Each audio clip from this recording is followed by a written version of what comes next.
சென்னையை அடுத்த பூவிருந்தவல்லியில் ஹோட்டல் ஒன்றில் உணவில் தேரை இருந்ததாக புகார் கூறப்பட்டுள்ளது.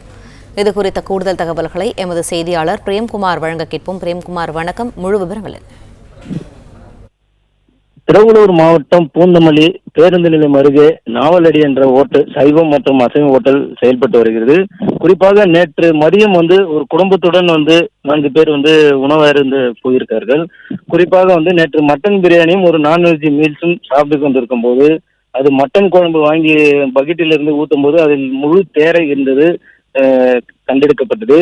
அந்த சாப்பிட்ட உணவு சாப்பிட்ட ஒரு வீடியோ எடுத்து சமூக வலைதளத்தில் பரவி வருகிறது. இப்ப தற்போது பரவி வருகிறது. அந்த காட்சி தான் நம்மளால பார்க்க முடிகிறது. உணவு ஹோட்டல் உரிமையாளரிடம் கேட்கும் போது அது ஊழியர்கள் பக்கெட்டில் கழுவி வைக்கும் போது தெரியாமல் இருந்ததாக கூறப்படுகிறது.